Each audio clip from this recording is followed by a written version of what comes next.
फिलिस्तीन में होते नरसंहार पर और फिलिस्तीन पर जिस तरह से भारतीय सरकार ने चुप्पी बरकरार रखी है, उस पर आज का सीपीपी चेयरपर्सन श्रीमती सोनिया गांधी जी का जो आर्टिकल है द हिंदू में प्रकाशित हुआ है, वो वाकई में इस देश की अंतरात्मा को गुहार दे रहा है।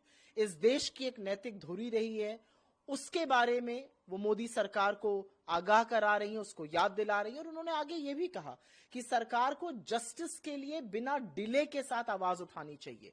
उन्होंने इंडिया की मॉरल अथॉरिटी को ये कहकर फिर से बोला और कहा कि भारत वो देश है जिसने विश्व के तमाम देशों में सबसे पहले फिलिस्तीन को देश माना था। आज यूके, फ्रांस, ऑस्ट्रेलिया वही काम कर रहे हैं।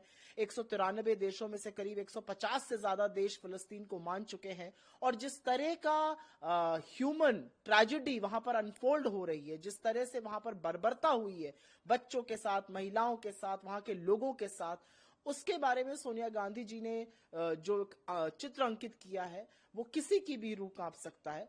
और भारतीय सरकार को अपने ढुलमुल रवैये पर, अपनी चुप्पी पर उन्होंने सवाल उठाया है। और भारत जिस तरह से अडिग रहा है, महात्मा गांधी का देश है और हम हमेशा अन्याय के खिलाफ बोले हैं, उस पर उन्होंने जमकर सरकार को लताड़ा है।